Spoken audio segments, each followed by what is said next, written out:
At the end of this video, you will have a lot of info to help you understand the basics of photography and how to get started with your first camera. This info is for beginners or amateurs looking to learn more about how photography works. First, I'll talk about what to do when you get your camera for the first time. Then I will explain the three main areas of photography: aperture, shutter speed, and ISO, and how these influence exposure. I will also touch on white balance and understanding how to read your camera's light meter and histogram. If all this seems too complicated, don't worry. I'll try to break things down as simply as possible. If it's your first time on my channel, welcome. My name is Osborne Chin, a wedding and lifestyle photographer based in Jamaica. My channel will be focusing on all things photography, videography, and some tech and gear reviews and tips. Consider subscribing if you haven't already, and don't forget to hit the like button. So let's not waste any more time. Let's get right into it.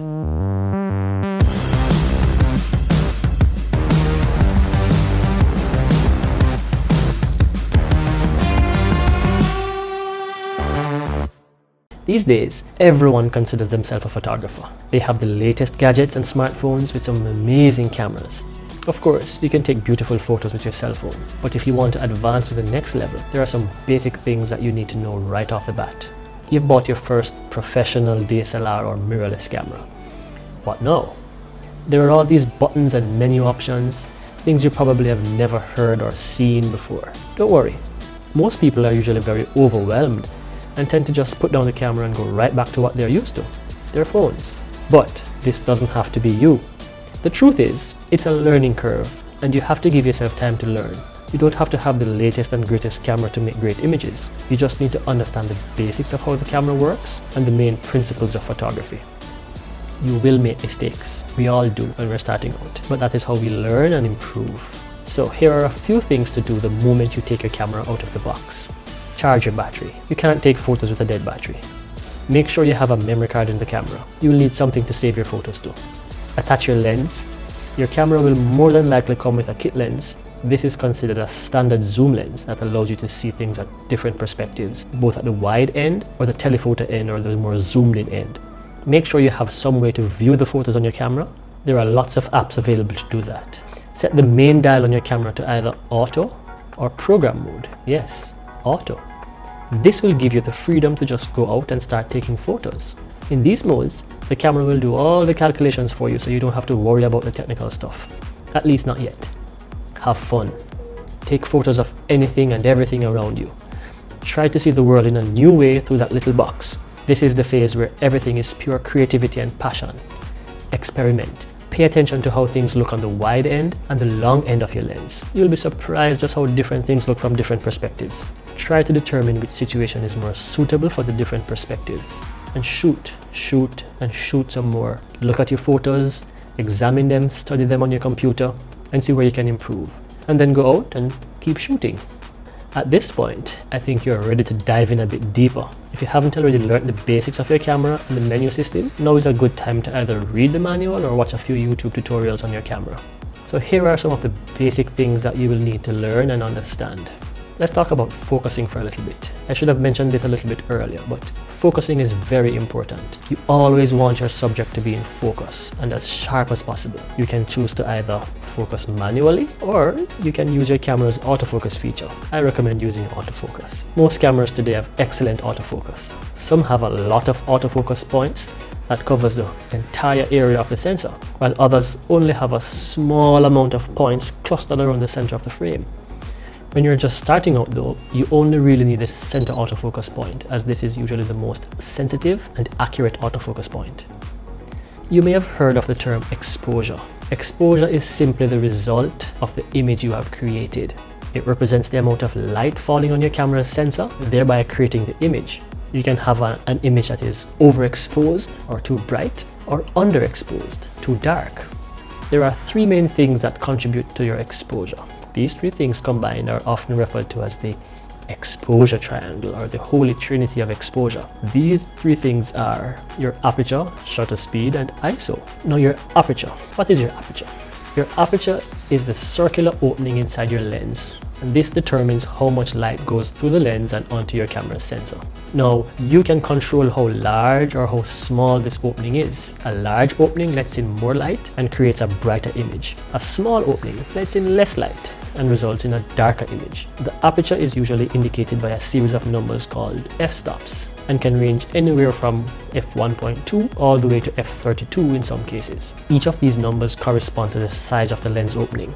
Remember, the lower the f value, the larger the opening and the more light enters. The larger the f value, the smaller the opening and less light enters. Probably the most important function of aperture, however, is how it affects your depth of field. Your depth of field is the amount of your image that is in focus. Wider apertures, lower numbers such as f1.2 or f1.4 tend to produce a shallower depth of field. A narrower aperture or a higher number produces a wider depth of field. This again is where your focus point is crucial. When shooting a scene that has a shallow depth of field, it is easy to miss focus, so always keep that in mind. The second area I want to talk about is your shutter speed. Your shutter speed is essentially the duration of the exposure. In other words, it is the length of time the camera's shutter remains open to capture an image. On most cameras today, the shutter can be open for as long as 30 seconds, very slow, and as fast as 1/4000th of a second. In some cameras, 1/8000th of a second. Now, what do you think would happen if your shutter speed was very slow? Yes, it would cause more light to enter and produce a brighter image. There is one downside to this though. Slower shutter speeds can lead to camera shake and blurry images. On the other hand, really fast shutter speeds let less light in the camera, but because of how fast it captures the image is usually very sharp as it freezes the motion. Again, like the aperture, the shutter speed is measured in stops or fractions of time. The final part of the triangle is the ISO. The ISO simply refers to the sensitivity of the camera's sensor to the light that is hitting it. ISO has a direct impact on the combination of the other variables, your aperture and shutter speed.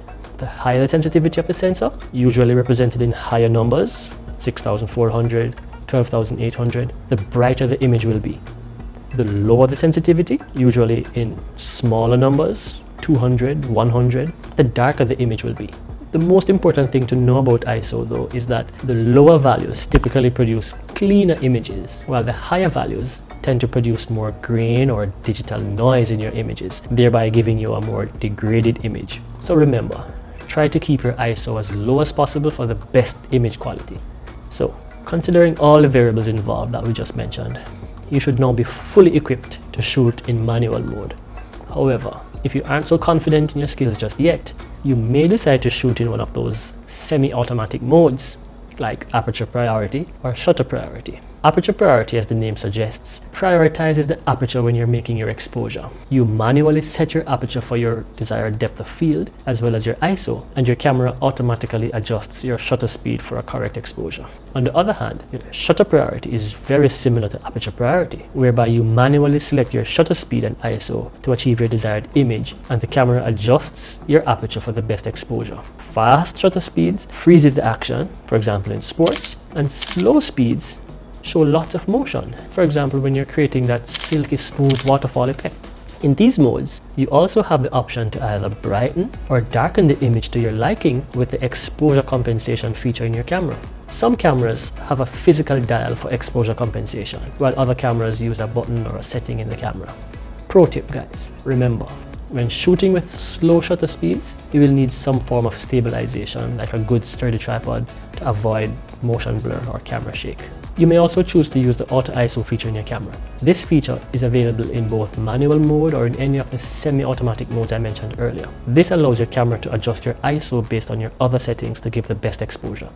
So now that you have a basic understanding of the three variables in the exposure triangle, you now need to know how to balance them in order to create your desired image. Just a few other things that are very important to know at this stage. These are your in-camera light meter or your EV meter, the histogram, and your white balance. Now, your in-camera light meter is a device that is calibrated to react to the light that enters your camera. Depending on the metering mode that you're using, your camera will analyze the scene and determine if it is too bright or too dark. This is shown on the light meter. That's usually at the very bottom of your camera's viewfinder. If the marker is to the left with a reading of say -1, 2 or -3 EV, then the camera is showing that the scene is underexposed or too dark. If the meter is showing readings of say a +1 or a +2 or a +3 EV, then it's telling us the scene is too bright or overexposed. Usually a reading of around 0 is telling us we have a correct exposure. However, this isn't always the case, as it may not be in line with your creative intent. This is now where your histogram comes into play.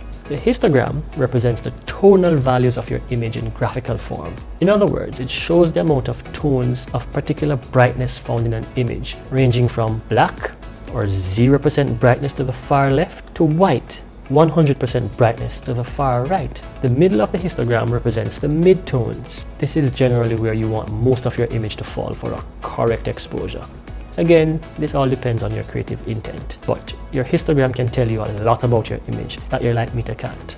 Now, the final area I want to mention is white balance. Now, in its simplest form, the white balance refers to achieving the correct colors in your image. And since light is made up of various colors and temperatures, you could refer to white balance as color temperature. This means that your camera can see light as either warmer or more orange or cooler, more blue. Different light sources have different color temperatures, and these color temperatures are measured in Kelvin values. So for example, daylight or sunlight has a color temperature of between 5200 and 5600 Kelvin, or considered white light. So most of your external flash will have a 5600 Kelvin output, or white light. Tungsten light, similar to household bulbs, has a color temperature of between 2500 to 3500 Kelvin, or orange light. And shade has a color temperature of around 8000 Kelvin, which is more blue.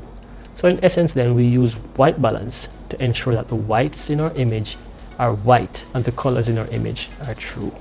You can find this white balance setting in your camera, and it will give you options such as daylight, shade, tungsten, flash, and there's an option for Kelvin where you can manually dial in the exact value you need depending on your scene. However, for 90% of the cases, you can just leave your camera in auto white balance and it will do a good job in setting the best white balance for your scene. So guys, if you're just starting with photography, I highly recommend that you take things slow. Practice as much as you can and never ever leave your camera. Don't worry too much about gear or technical specs, and before you know it, you will start learning and improving. I hope that this has helped you to learn something new or even reinforce things that you already know. If you have a question, leave it in the comments below. If you like this video, again, I would appreciate it if you click on the like button. Also, don't forget to share this video with your family and friends, and subscribe to see more videos from me. Keep shooting guys, and I will see you guys later. Thanks for watching. One love. Peace.